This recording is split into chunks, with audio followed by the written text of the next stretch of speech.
Good afternoon, everyone, and welcome to the Everhart Museum's Second Sunday Folk Arts Series. My name is Kimberly Crafton, and I am the Folk and Traditional Arts Coordinator at the Everhart Museum.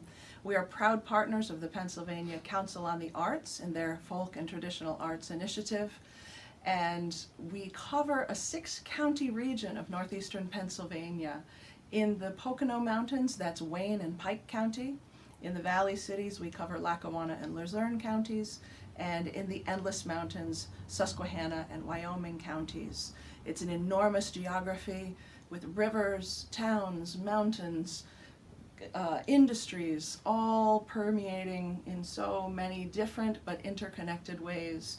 And the arts also are very different but also interconnecting. It's our pleasure this year, starting in March and going until December, to introduce to you a different artist each month on the second Sunday. And today we are in the studio and home of Doug Smith, a bass player, a band leader, and an absolute phenomenal educator of music who has been working in our region for many, many years. Doug, we're so happy to have you here with us today. I appreciate you inviting me. It's been a pleasure to get to see you again also after a year. We have not seen anyone for a year, and it's been nice to catch up. And for Doug and I, our history together goes back many years as well, working together as artists in the school and trying to get programs coordinated for both children and adults throughout this region to introduce them to the traditional art and to the arts that he has worked so hard to preserve. So, Doug, I know that there's so much for us to talk about today, both in your journey as an artist, and that's what's so fun about these Second Sunday series, is that we can talk about the art itself, but we're really interested in kind of diving into what was your journey as an artist, what keeps you excited about continuing this art, and how is it that you take that tradition that was passed to you and connect it into the future generations. So if that's okay with you, we'll kind of have a great conversation about that. That's perfect with me. And Erica Funkett would be proud of you. You're doing a great job. Oh, I hope someday to have one teacup full of the skill and compassion and magical weaving ability that she has. She's absolutely brilliant. So what I would love is to let's start with, I think, what are you thinking about now as an artist? We'll go back into time shortly, but right now as an artist who is living and working in a time when everything is shifting. Music used to be continually about being together in person. Even a recording session was together. And now we've kind of opened into this world where there's some really interesting and really challenging possibilities of the digital world. As an artist, how are you kind of wrapping your head around that? Well, I personally possibly am maybe not wrapping around it quite as well as some people. My joy in art and especially music is in directly communicating with people. You know, when you're playing in front of an audience, or even with one person, or if you're playing with other musicians, that's the magic to me, is what happens that you can't even put into words. Yeah. You know, it's just a communication that happens and a synergy that happens both with an audience and with people, with fellow musicians and artists. But I mean, we have done a few things, a few online things, and they've worked quite well. But I'm just so happy to be able to, we're finally getting back to real things, and we're going to be doing a lot of outdoor concerts this summer. And I'm glad that there was that little bit of a safety net, that at least people could still continue to communicate and create. And I think it worked better for some art forms than others. Yeah. But I'm really looking forward to getting back to the real thing. Yeah. Whet your hunger for everything that you've been doing your whole life. You mentioned the word "we," so tell me about your role as the band leader and coordinator of, you know, who is the we and what different groups are you working with right now? Well, I actually am involved with quite a few different musical configurations, and I think we're going to have the ability to maybe do a little montage on this video to just get a quick overview of some of them. And that's been very rewarding for me. I mean, for many years, like the 90s, well, actually no, the 80s, 70s, 80s, we were playing a lot in the Pocono resorts, the honeymoon resorts that were really popular at that point. And we had so much work, but it was all kind of, at that point, what the popular music was. In other words, to earn a living, I always was interested in jazz and Dixieland and improvisation, but to be able to earn a living as a musician, I was able to at least perform almost every night, even if it wasn't exactly what I wanted to be doing. So that got to be a little tedious, in as much as I was very lucky and fortunate and blessed to be able to work that much as a musician and earn a decent income. It still was a little restrictive because I still had the desire to do the more creative kind of things, you know. Your soul was hungry Right. for more than Right. what you were doing for the living. So to get to the point of your question, as time went on, we did less and less of that work, although some of it. We were at Skytop Lodge since 1990, not every night, not as much work, but it was at least a foundation, you know. Now we haven't been doing things there since the virus came, but they are open and doing okay, and hopefully we'll do some things there again in the future.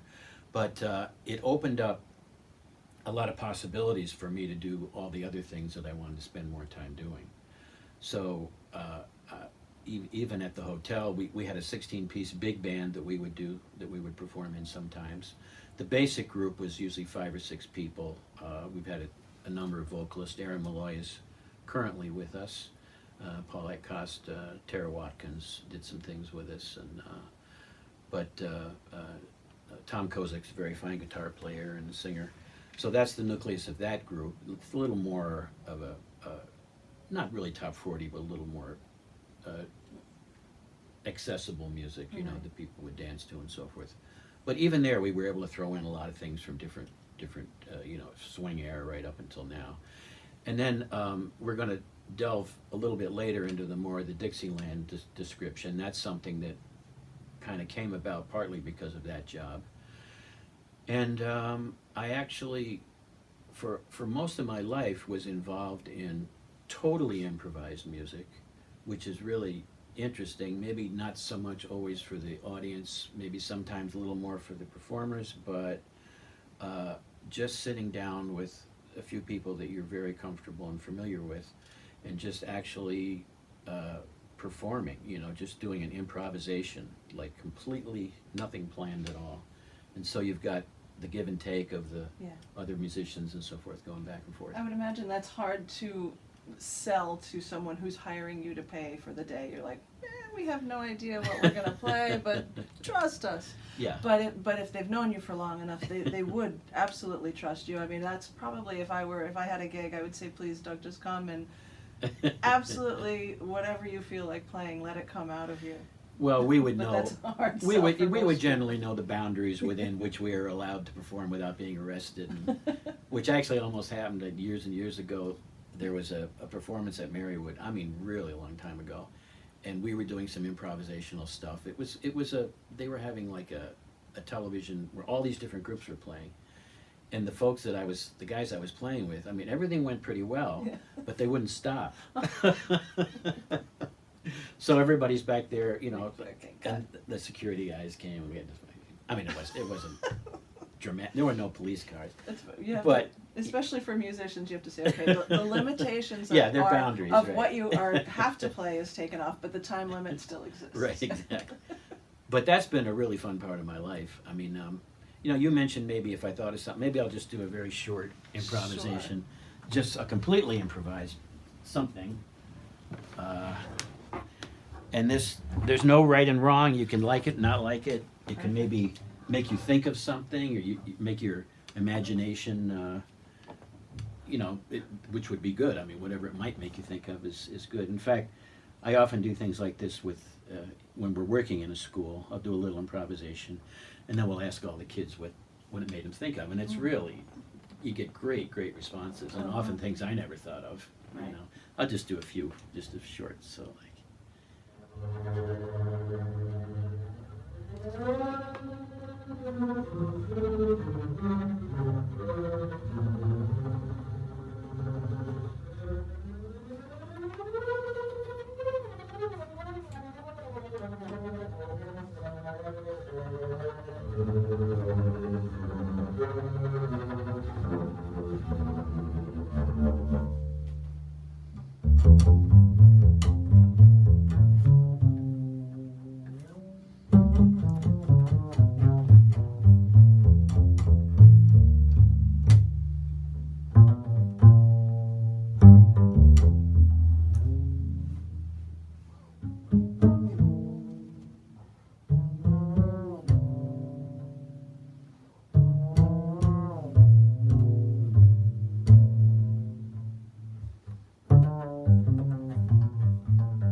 Oh my God.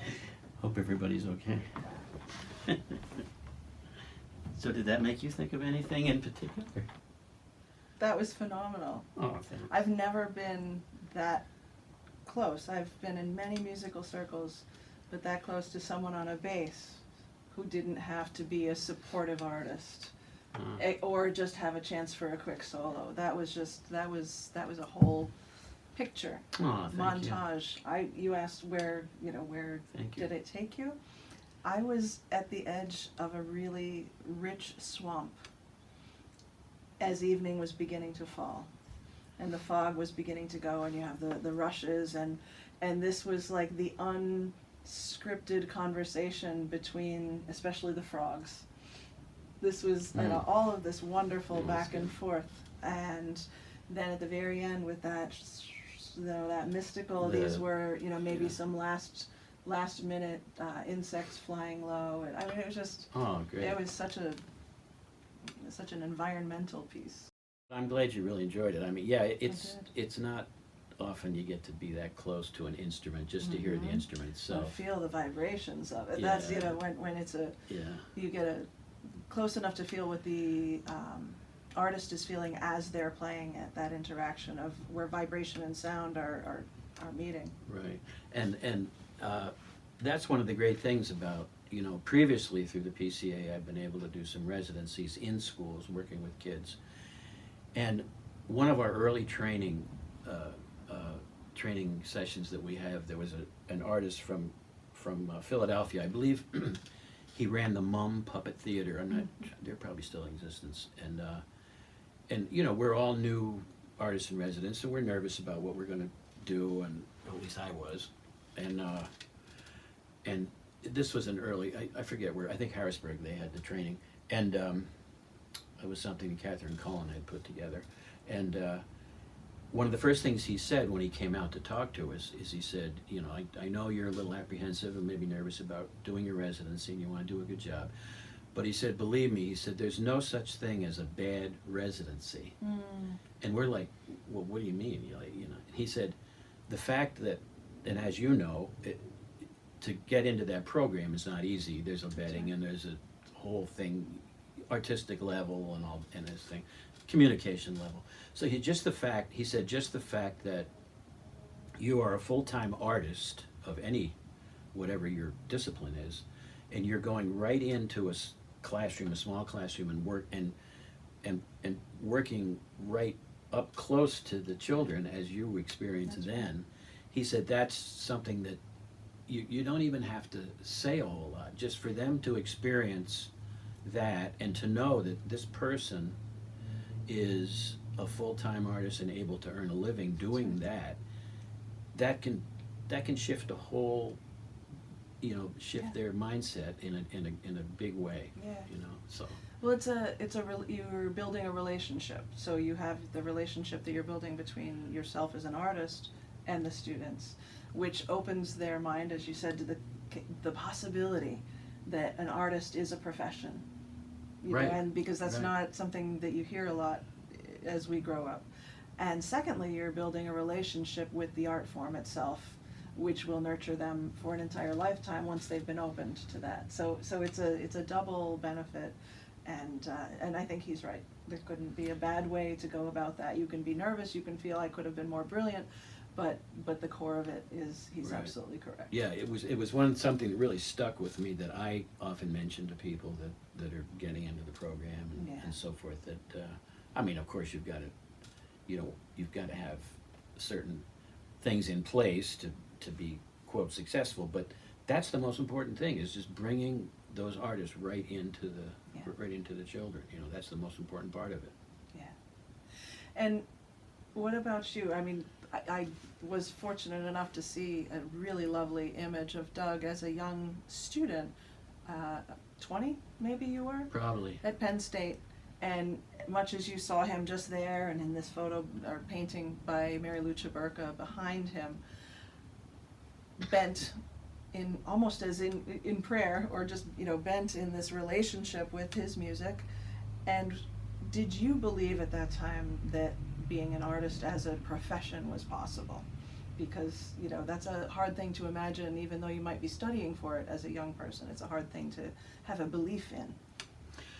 At that particular point in time, I was a student at Penn State, and I started out in engineering, actually. I had a real strong interest in the space program and electrical engineering, and it was kind of what we had a rocketry club in the Oh, little cool. town of Newfoundland where I grew up, and we actually launched cameras, and we really did a lot of some really cool stuff. So that was another part of my life, even though I was young, I had a number of things going on. And as you said earlier when we spoke, you said often you found that creative people and artists often have their feet into different areas, which is true. So anyway, that was, my mindset was school, but I was already performing since I was in high school. We started to play out in some of the resorts, the early, near Lake Wallenpaupack, White Beauty View, which isn't even there anymore, and places like that. So I really enjoyed that, and I was lucky to be able to do it. I knew that, but at that point in time, when I was at Penn State, I was thinking, well, I really want to do the school thing and be able to get some kind of a, possibly job with NASA or something like that. But I can always play music. Right. I'll take music into outer space. Yeah, well, it's kind of similar, yeah. Maybe could have thought about that in that Yes. piece, yeah. That's a good description. So I at that point in my life, I thought of music as, I didn't want to lose the joy that I had of it, and I really loved it, and I knew I was lucky to be able to do it. But I had a thing in my mind that, well, if I just do music, A, can I make a living at it? And B, what if I play a whole lot and all the time and it gets to be a job? Which that's how old, at that point in my life, that's how I was thinking, Drudgery is real. It's a big fear. So it was weird. Like I didn't want to ruin my music joy by doing it all the time, or being trapped into it and have to maybe play stuff that I hated. That's right. Like just to make money. So I was really vacillating, back and forth. And then eventually, unfortunately, well, whatever, either way. But I didn't really have as strong a math background as I should have. I had like third or fourth calculus course. I was just not doing that well. So I had to switch majors. And I wound up playing so much out of Penn State with so many different people. You know, there was a lot of folk stuff and a group called the Jazz Spokesmen with Steve Gorn, who became a very well-known Indian flutist or flautist. He's really, really great. And so I worked with a lot of great musicians out there, and probably played a little too much to the detriment of my studies, you know. But it started to shift my scale, my seesaw of realizing what I probably could do and if I would enjoy it or not, you know. Yeah. And at that point, you just got to take the risk. You know, you're loving it. You're going to say, you know what, I'm going to give it a shot. Right. It's as risky as launching something into space, you know, to embark on a career as a musician. Yeah, that's a good analogy, yeah. So I'm hearing that, you know, the people you were playing with in Penn State, and then of course the circuit throughout the Poconos, that must have put you in touch in the same circles, in working circles, then friendship circles, and then sparking creative circles with an enormous array of musicians. And is that where kind of that spark and that turn towards this more folk traditional, and your interest in Dixieland jazz and in the more traditional forms came, or how did that all come about? Well, the first part of your question is a very good question. The music opened up so many horizons for me, and I was never. I tried not to be too jaded in what I liked and didn't like musically, and I would respect other people's likes and dislikes. Because I mean, I like to play rock and roll, my electric bass, and I like to play a little bit of classical music, although it's not my forte, that's for sure. But as time went on, I really was able to reach into a lot of different circles of musicians. After Penn State, I came back to this area, and I was working.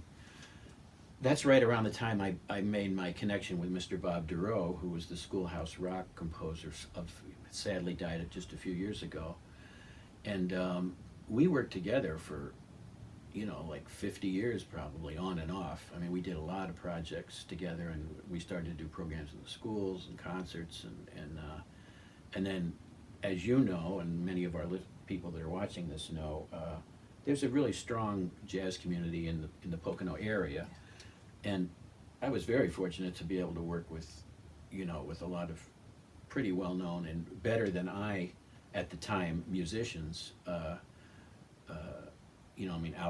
Al Cohn was there, and of course Bob that we mentioned, and a drummer named Jerry Siegel was a wonderful guy, and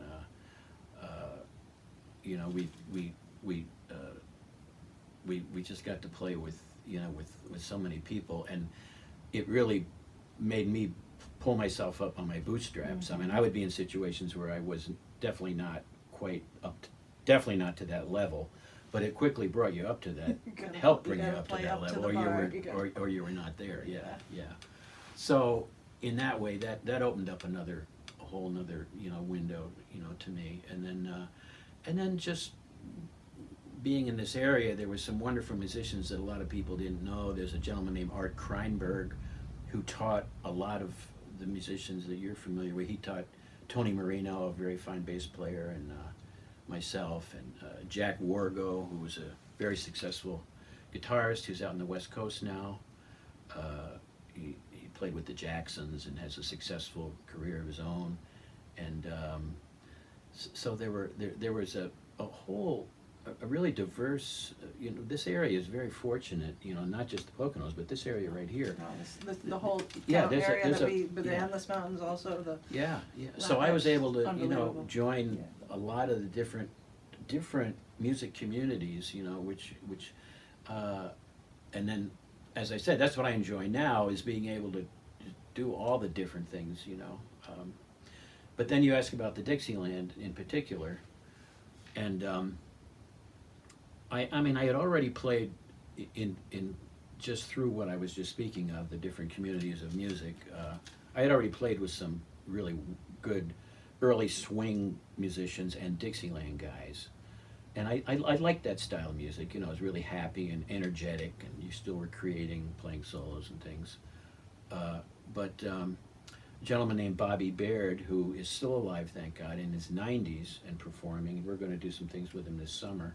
Trumpet player, played for years at Jim Dandy's, and I was able to work with him a lot. And you just learn so much. I mean, it's not like you have a lesson, but every job is a lesson. Every single You know, time. That's You, right. you do something that's not quite right, they'll tell you, well, you know, when we play that, play this C sharp chord when you're going to the thing, and don't play, or don't play so much, play a little simpler, you know. And so I really have been able to, I was able to work with people that were the real Dixieland guys.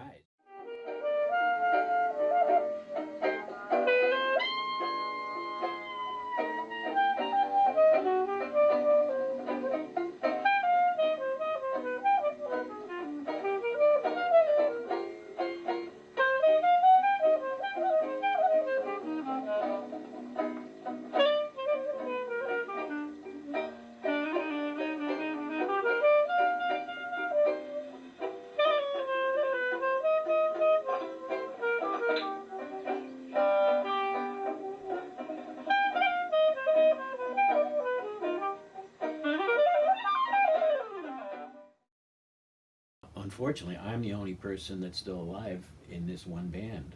Hallie Collins was playing banjo, a fine trumpet player. Louis Millard from the Poconos was playing trumpet, and Frank Casti, clarinet player from up this way.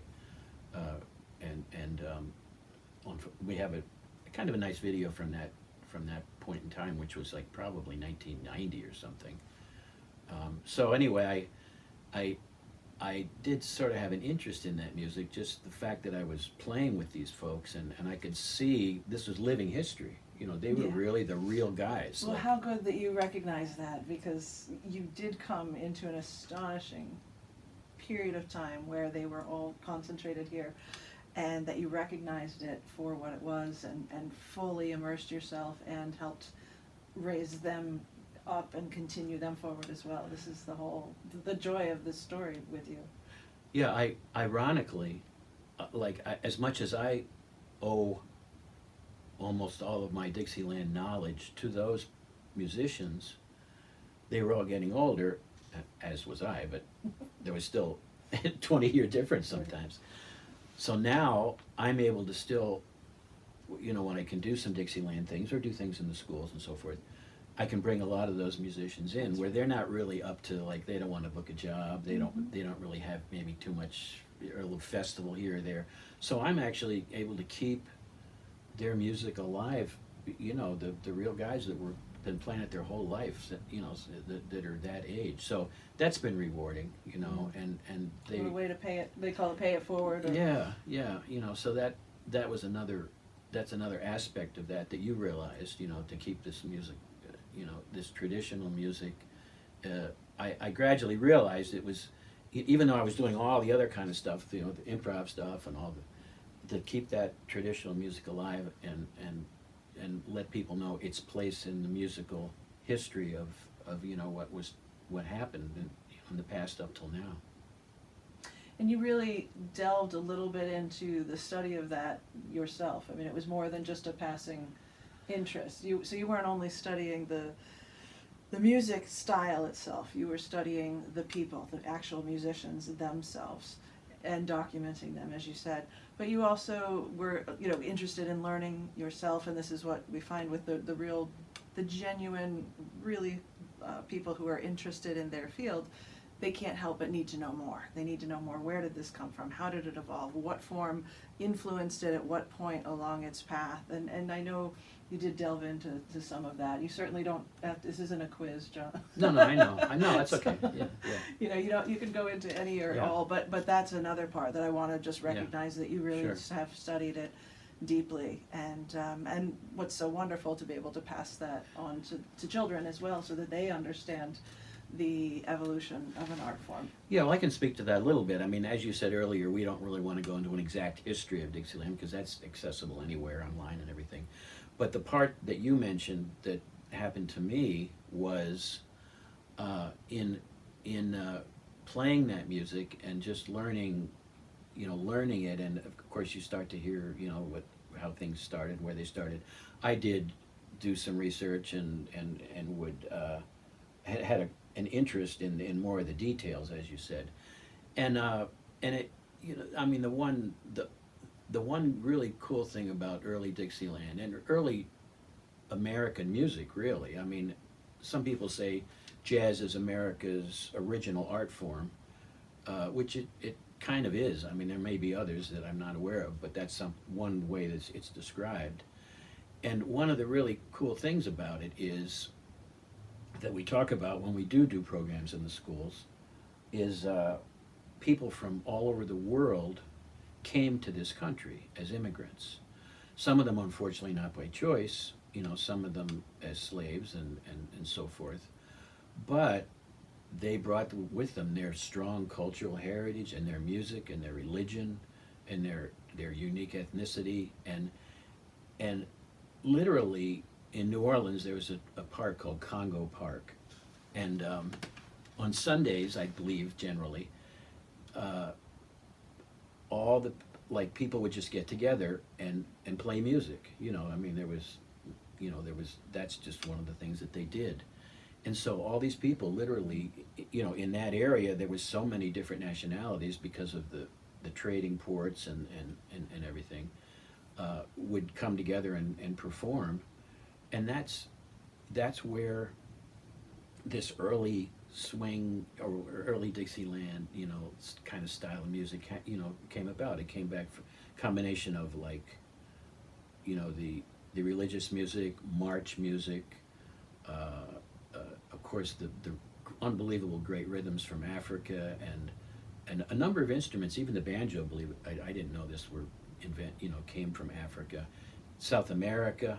I mean, all these people brought their music together, and like a big melting pot, and it was all stirred up. And because spoken language was not required. That's another good point. That's a very good point. I didn't even think of that at this point. But yeah, you're so right. You can bring many cultures and passions forward that, and as you did with the, you know, when every performance was a lesson, I heard that. Where did that come from? And you could have that musical conversation and that musical influence on one another without needing to understand the verbal side that's a where very it all good came point. from. Very good point. And and then the last part of that question is, when we were playing at Skytop in 1990, they said, well, why don't we do a little Dixieland thing down in the tap room? They have a little tap room down there. So, I mean, I already had guys that I wasn't thinking at that point of Dixieland as a separate thing that I was doing, but Right. But it was part of it. And so we put that little group together, and that's really when it started, the actual Dixieland part of my musical life. And Not the first thing that's a good idea to have been born in a tap room. yeah, right. So, you know, and then I'm a little OCD about documenting things. I kind of like photographs and videos and things. So I just documented those, you know, some of that work and a lot of the work that we've done. And then as we've gotten older and applied for grants and things, the things that I documented were valuable, you know, in other ways, and valuable just to preserve, like what you were saying, just to preserve, you know, the art form. Yeah, well, we don't think we're going to live that long that it becomes a moment where we need to be the ones to pass the torch to the next generation, because we're just doing what we're doing. Right. But all of a sudden, as we're aging and we realize, oh wow, Right. this is important, Right. and here's the way, and all of that documentation is why we really are pleased and proud to have you with the folk art program, because there's so much for people that want to learn and to carry on the tradition. Doug is an absolute wealth of knowledge and an exceptional teacher with a lot to show and back up through the other artists that you've worked with. Thanks. The gentleman that you were saying that you still work with, that Bobby Baird. yeah, Right. I know you've done some work with WVIA to Right. tell his stories. Yes. So where anybody that's interested in his story, where could they find that information? Well, probably the easiest thing is, I believe Erica Funky did two programs, general Dixieland, but focused right on Bob. One for his 90th birthday, and really went in depth, you know. And those are archived, on the WVIA website. Okay. So there's two things that would really, and then Bob does appear in a lot of my videos. And how do you spell his last name? It's B-A-I-R-D? Exactly, Bobby Okay. Baird, right. Bobby Baird. Yeah, so if not only the VIA interview, audio interview, but on my, you can probably put this up at some point, but on my, I have a YouTube channel which is Doug Smith Bass, B-A-S-S, as my instrument, and we've got, I don't know, a lot of videos there, and some of them, you know, feature Bob, and with all our groups, our big band, our more of our pop group, and you know, there's all kinds of stuff on there too. That's great. So the bass always plays a really interesting role in music, a supportive role. It's the driver, it's the foundation. Can you tell us a little bit about that, either, you know, through different styles of music, and then specifically in Dixieland jazz and in the traditional forms, you know, how does that role change at all? Well, first of all, you realize the unbelievably important part the bass plays in any in any band. Says the bass player. Well, first of all, a lot of people don't necessarily exactly know what a bass is or what, you know, but they know if it's not there. That's really the biggest thing. The quickest way for somebody to understand what the bass does is to take it away. No, that's I actually that's a just great- thought of that, but I mean, that's what you were saying. what's That's what you were missing? saying. Yeah. Yeah, the foundation. So it is a foundation, and even orchestrally, you know, the bass is the foundation, the cellos, but and the texture, right? I mean, to yeah, me, the fullness, yeah, right, yeah. yeah, the richness, right, and we always explain to the kids too about the spectrum of sound. You know, you've got from the little tiny piccolos and celestes and everything, all the way down to, you know, the violin, the viola, cello, and the bass and the kettle drums, and, you know, so you want that spectrum to be full sometimes, and sometimes you spotlight certain things. But it's the same way in a small group too, you know. Yeah. And if it's rock and roll, of course, the bass is often turned way up, and there's a lot of bottom on it. It's not really crystal clear, but there's a lot of boominess to it. As you said, it's the foundation. It's like a house. It's the foundation of the house. So as time goes on, I mean, the role of the bass really is to keep everything, first of all, literally solid, and keep the time with the drummer together, keep the time exactly in sync, you know, and create a nice feel, a swing feel if it's that kind of music, or a groove if it's rock and roll. You know, you want people to be able to feel it, and it's not stiff, it's natural.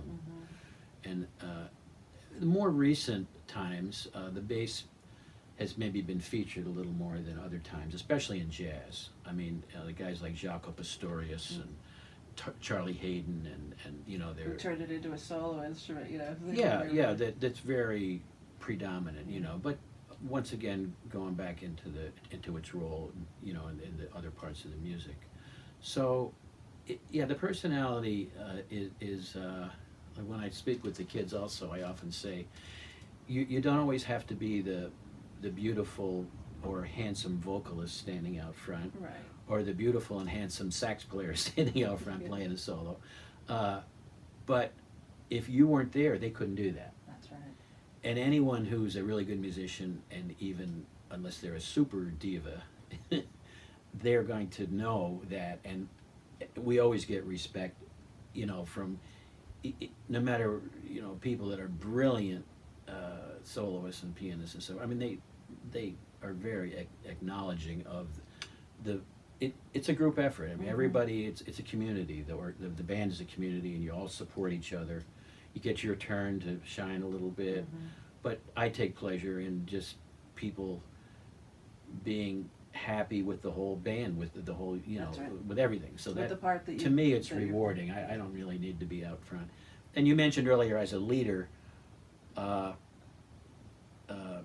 there's a fellow that leads the band on the Garrison Keillor show. I can't think of his name right now, but it's kind of a Dixieland band. Yeah.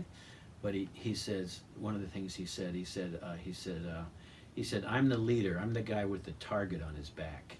That's right. And so it's kind of like, if anything goes wrong within the band, or if some of the guys aren't happy, or they want more money, or they think you're playing too long, you're not taking a break, you get that you know, you get to hear that, like, oh, and then you get the other side of the people that hired you, you know, aren't you gonna play longer, or you're charging too much money? Yeah, So you're really, that part I don't like, and I honestly am not that thrilled with being a leader. But I don't know many leaders who really enjoy I wound it. up being a leader for survival. Yeah. You know, I'm a bass player, You're the organizer. and I'm a bass that's- player, so yeah, I'm not gonna go to a cocktail bar and play Billy Joel on the bass. That's right. It's not gonna happen. That's I'm not right. gonna go play a symphony on the bass. So it was really survival. It just happened. You know, it was just you know, like if I wanted to work, I put a group together, or even just with a piano player and so forth. I mean, Jimmy Waltich and I, a guy from Wilkes-Barre, plays wonderful accordion and Love piano. We work a lot of duos, and so the leader part came along with, if I'm going to do this as a living, I have to do it. You know. Well, the flip side of that, the challenge of being a leader, is that you also then, when things go well, you get to hear the kudos. You get to True. see the look That's on true. somebody's face, and Yeah. you know, and you get to pass that along. So you get to be the go-between for the good, the bad, and the That's- beautiful and the ugly. Good point. Yeah, and you know, it's as I get older, I used to always think like I got to get the best flute player. I got to get the best, you know, and then I started to realize I have to get musicians that are very good, but they don't all have to be the best. What they do have to be is easy to get along with, There you go. willing to pull. Everybody's going to pull That's the dog sled together, right? Yeah. And so I don't need any more pressure, Yeah. you know, from people that are That's right. idiosyncratic. You don't need the stars. You need the people who have the So- good of the group, So then and they know how you to learn there's a coalesce. balance, Yeah. right? And the balance is what's important, that the people really understand and feel, you know. So So with the kids and the bass, how would you you know, you were telling them what the journey that they take. How would you explain that to them? Because with kids, showing is so much. right. Well, sometimes we have the band in, which is Well, even it's a little easier. But of course, most of the time I'm alone. Right. Often playing with the electric bass too, which we didn't do today. But what I just talk about, you mentioned the bass's function in different kinds of music. It's pretty much similar, but like the older early 1900s honky tonk kind of style. Even a little before Dixieland, you know, it was just a very simple, almost vaudevillian, you know, like old song, just basic songs. I mean, the bass would be playing like, say it was Alexander's Ragtime Band, like da da da da da da da da. So the bass would be playing da da da da da da da da da da da da da da.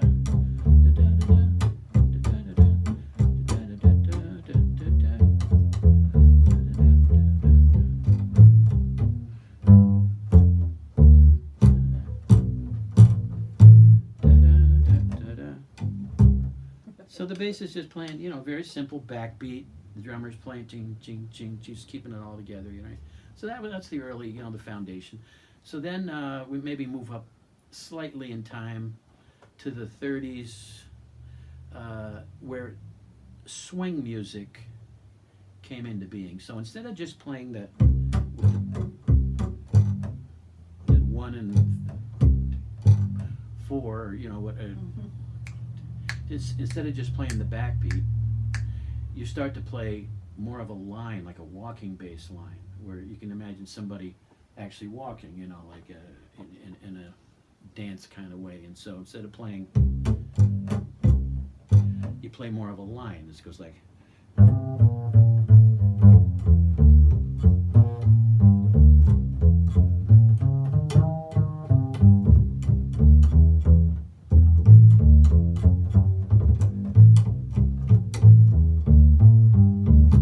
That's kind of a bluesy walking bass line, and it's a swing bass line. People would swing dance to it, the big skirts and so forth. And then things moved up a little bit more. Now, the other cool thing about music is none of these things stop existing. It's not like the old Dixieland, Right. that's gone, Right. because the swing's there, no. That's right. But, and then we move up to maybe more in the country or like a bluesy kind of a thing, you know, where there's more of a shuffle kind of feel. So it would be like.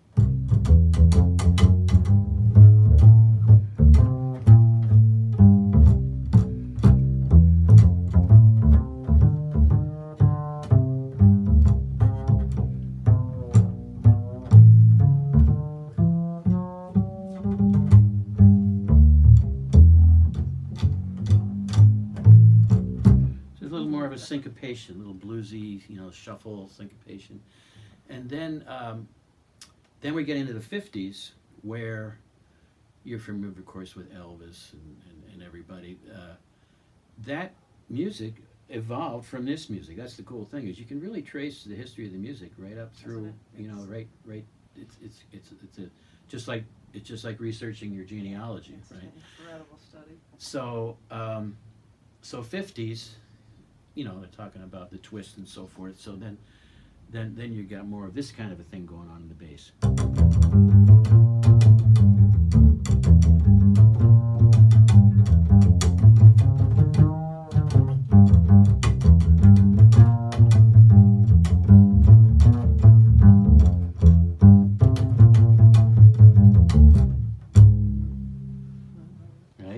It's a little hard to do an Elvis move behind a bass, you know. I mean, you just keep banging. Especially for me. You keep banging your hip up. I'm not. I mean, I can do this, you know, but I can't really. No, I can't do that.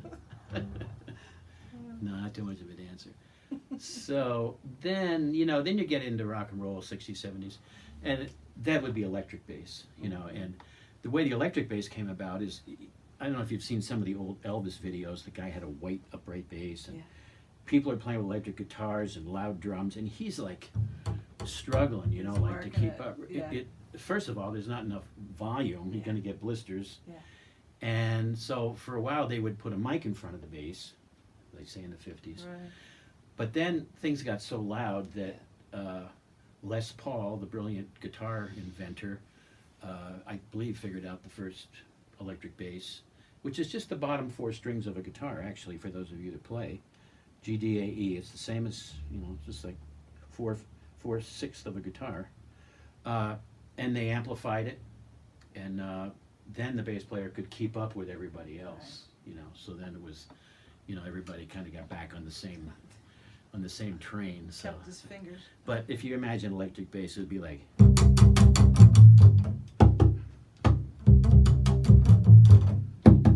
Old time rock and roll, or we could do.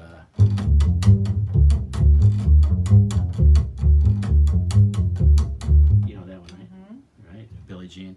So that's like a 4-minute history of music as told on the bass. So I mean, the kids must love this, because they can, even if they don't know the songs specifically, they can feel the evolution. They can hear how it morphs from what we were doing in this era to now this and that, and and they can respond to the role again that this instrument plays. And then when I do residencies, of course, I'm not going to go into the whole thing here now, but I do a lot of little songs that they'll know, you know, just to get like.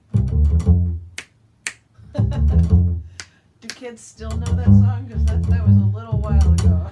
That's a good point, because I often date myself, and I'll play some of those, and there's like just blank stares, crickets, right? Yeah, you're up there like. So I have to, well, I'm not too with it yet, though.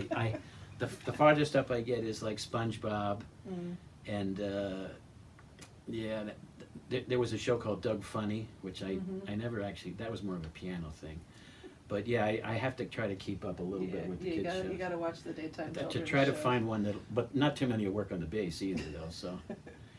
So, you grew up in this area, in Newfoundland. Right. What was Newfoundland like when you were growing up, and some deep memories of the spirit and essence of that place? Yeah, I had a very strong family unit, which of course you don't appreciate till you get older and see that some people didn't or don't, you know. It was many of the people here probably know it's a small town, still not dramatically changed. I mean, there's a number of developments that have moved in kind of surrounding areas, but the basic town, you know, is pretty much kind of same. It was founded by a Moravian Protestant group and that's how I grew up. There's still a Moravian church there that functions, and what was fortunate for me, one of the things was, I mean, I always had a lot of support from my parents. They were really, even though we almost blew the house up a couple times with rockets and experiments and. That's right. You were going this way. Yeah. And then I'd start to play jobs late at night when I was a senior in high school. They were pretty understanding and very, very supportive. So that was one of my biggest. My mom and dad were just wonderful. My mom, she wasn't a musician, but I have very strong memories of her. Like, she knew all the lyrics to all the popular songs of the time. She had a good lyrical memory. So like the late 40s, early 50s. Like I can remember, I was probably 2 or something. I would be sitting in the kitchen sink getting my bath, and my mom would be singing these songs to me. I remember one, I don't know if the title's right, but Daddy's Too Late at the Fair. He was going to buy me a blue ribbon. Yeah.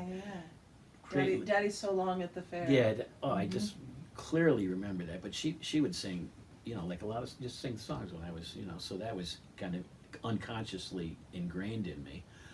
And then my dad wasn't so much on the music side, but he really appreciated it and liked it. But on the technical side, he was probably a mechanical genius, really. They say people have different. That's right. The intelligences. Different intelligences, Yeah. right. He was right up there, grew up on a farm and really could do anything. So he would, when we had problems with our rocketry stuff, he'd be right there. Like, he'd be there with a farmer will have a solution he'd to say, that. well, we'll take this old Model T alternator and my mom's old mixer from the, That's right. and we can get you better electricity to ignite the rocket. I mean, Oh, God. so I And really. your mother's singing the whole time this is all going. Yeah, well, or praying that. Yeah. And the people in the town would hear us counting down, and they wouldn't know what was going on. But That's so cool. But I was fortunate that way. And then, but then, the other thing that happened is my high school and grade school music teacher. His name was Jack Strupczewski, Strupcewski. I think he was from Duryea originally, but he was a very talented jazz trombonist, as was his son, Bobby Strupczewski, who went on to had a really successful military career as a trombonist and a leader. So he and another friend of my cousin Terry Stoff and I were both trumpet. I actually grew up playing trumpet. Oh, really? Yeah. Isn't that great? The whole. Well, that's why your fingers are in such good shape for My- the bass. Yeah, my early years were all trumpet, and my cousin Terry and I, we'd play in the band and everything. So we, of course, playing trumpet, we're interested in trumpet players, like Maynard Ferguson and all the big bands and everything. And so he would actually, aside from having a nice little jazz group in this little town that normally would never have any kind of a jazz group, aside from that, he would take us to hear concerts. Oh, fantastic. And he and our friend Frank Fish, he was a painter actually. We would go hear all the big bands like Stan Kenton and Woody Herman and Maynard And you're how old at this point? well, just like. Well, I guess middle school, you Oh, I would love say, it. Middle school and it So wasn't separated. You're eating that this way. up. I mean, Yeah, and we're totally like, eating it oh up. wow, yeah. I mean, and then I got to the point later on in my life where we'd like shoot rockets off during the day, and then we'd go play Away Beauty in the There you evening. That's And I didn't even really think about the transition, but Hoping you didn't blow your fingers off. right. Well, that's Yeah, that would have been that's just- that would have been a deal breaker. So even though it was a small town, I really had the gift of growing up in a wonderful small town with a great family and great parents. And then I have a sister, Carla, who's a number of years younger than I, and she is way into horses. So that was a whole other thing that was going on. And when she got going, and my dad was the horse trailer, the shows, everything, so that was a whole other thing. But not only did I have the good fortune of the small town, but the fact that I had the music teacher that I had and the other people that were not far away in Scranton to hook into was very lucky for me. That part was lucky. And also, in my life, I was blessed with a beautiful daughter, and her name is Melody. I don't take credit for that. My wife thought of that, but I obviously went along with it. Perfect. So she's been a great inspiration to me and great support musically and personally. She played the flute and violin in high school, and we used to get together, not so much anymore, but we'd get together and play a little trumpet and flute around Christmas time and Oh, fantastic. play some of those songs. But Christmas music probably lends perfectly Yeah, to that, yeah. that duet. so she's been a great inspiration in my life too. That's fantastic. So Doug, when you think about the future of, I mean, the future of music is wide open. I mean, when I hear how musicians today have at their fingertips through the internet, through the access to music of, back into as early as music was being recorded, they have a sound of all of that, Right. which is astonishing. And so the creative juice and the creative flow of music is very strong in that way. But specifically with the future of Dixieland jazz, what do you feel about it? Do you feel that it's in danger? Do you feel that it's in good health? Who are the ones that are coming next to carry it on, and how do you feel about all of that? Yeah, you would think that it might be kind of in danger. That's a good way to put it, of becoming extinct. But one of the wonders of the internet is, and it supported me thinking what you're saying, not happening anyway. Mm-hmm. There are a lot of young folks, musicians, singers that are really into that style of music. Even going back a little older style, the little older, and some young people that they give it their own flair. Yeah. They won't do it maybe quite as literal as it used to be played. Right. They'll give it more of a flair and more of a liveliness. Almost a fusion. They'll bring To a little point. bit in. And I do that a little bit. I mean, we bring in like the Cajun feel of the New Orleans things, and then there's this like Trombone Shorty, all those kind of groups now that have all that kind of energy. Yeah. So I'm pretty encouraged, really, Yeah. that because of there is and of course the popularity of New Orleans and Wynton Marsalis and all those That's guys. It does seem like it's going to have a niche that's going to survive, And you feel good about that fusion? I mean, because as you said, to keep it strictly traditional almost would be Right.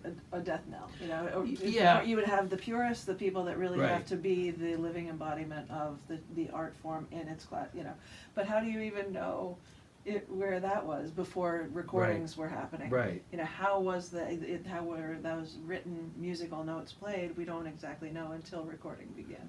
Right. But with Dixieland, we kind of know pretty back, quite a ways. And when we do a performance, we always do the traditional, and then we work our way up to the more fusion-y kind of Dixieland, and it makes the concert more interesting. Yeah. It's not boring. But you're right, there are traditionalists that don't want to hear, they just want to hear the straight ahead, there's certain And people that that's are, important also. right. Yeah. But it does seem to be, it does seem, I'm encouraged that I believe it's going to stay there, and just like the big bands are staying That's there, right. and even up to, I really, some of the rap artists are amazing. I mean, the lyrics and the cleverness and the I love when there's humor involved in it too. And now a lot of those groups don't really have a bass player. Some of them are like kind of programmed sounds and drums and the dance thing where you hear the loud thump. It's like, but it's still it's almost like poetry with a really strong rhythm thing. But I really do enjoy like all kinds of music. One thing I didn't want to forget, I had the good fortune of working for quite a few years at the Bethel AME Church right in Scranton, across from Cooper's. And you may know that the choral director there was a guy named Johnny Stevens, and Tara Watkins, a good friend of mine, was in that chorus and in the church choir, and he is the gentleman that's John Legend now. Yes. So he was always extremely talented, and he would. In fact, I still have songs that he wrote out for us to play at at the church, Yeah. you know, like the original songs that we would do. And I always, he would bring in a little DVD and say, or CD and say, Doug, I just gave this to Sony. That, you know, what do you think? You think this is, you know? And I listened to it, and on it, it's all of a sudden it started to say, instead of John Stevens, it said John Legend. I said, John, I said, what's this John Legend? I said, that's kind of like, what is that? You know? He said, oh, that's what Sony wants to, you know, they want to call me John Legend. I said, oh, I don't know. I think you should stick with your own name. Yeah. So fortunately, he didn't listen to me. Yeah. Thank God he didn't take No, it. thank God he didn't listen to me. Well, I think it's wonderful, and this is the joy that we have in coming to speak with you today, because Doug kind of confessed that in preparing for this conversation, he was really forced to look at how many people he has had the great fortune of working with. As we said, all the way from Bob Dorough of Schoolhouse Rock fame all the way up through to John Legend, and probably thousands of other people over the course of time. You know, certainly more than hundreds. But to bring all of those memories back to you, you'll never. We would have a 24-hour marathon just trying to even mention all of them and the joy and relationships that you've created with them. But the fact that we could help you just have that time of recollection and bringing back those memories makes me really happy. Well, it meant a lot to me to be able to kind of have a little retrospective within myself, Yeah. and I hope it inspires some younger folks or folks of any age that the importance of the arts and music in particular, and especially in these times of trying to cut the arts back in the schools and everything, how important it is to try to sustain them and keep them going. Yeah. And like so many other traditional artists, Doug can't be contained by music or band leading or any of that. He's a wonderful photographer as well, and a wonderful art collector of people that have come through his path as well, being a central figure in the art society and art activities in this region for a long time. So there's I'm wondering if you have another song in your fingers that you wanted to share. I'll do let's see, I did our close friend Art Kreinberg that I mentioned earlier. Yeah, he passed away not too long ago. He's in a nursing home for quite a while. But he was a brilliant musician. I mean, he played trombone, trumpet, piano. His close friend Bob Deegan, D-E-G-E-N, grew up in Southside. They were both brilliant musicians. I got to play with them a lot when I was younger. And Bob moved to Germany. He was doing so well in Europe that he just decided to move there. And so he still lives there. We're still in touch. Comes back sometimes. And so anyway, unfortunately, Art passed away not too long ago. The middle of the winter, really. He was, and so we couldn't have a service because of the virus. So we just had a very small gathering at the gravesite. And my close friend Lucia Daly, who's a really great poet, read some original poetry for Art and read some of his things that he had written. And then I played Amazing Grace on the bass, which I hadn't done before. Or maybe I had messed around with it, but anyway, so we did this for Art, and I'll do it again in his honor, because he was a great influence on me and a lot of the musicians, in this area. So I'll do a short version. I'll just play the melody and then do a little improvisation and then hopefully return to the melody.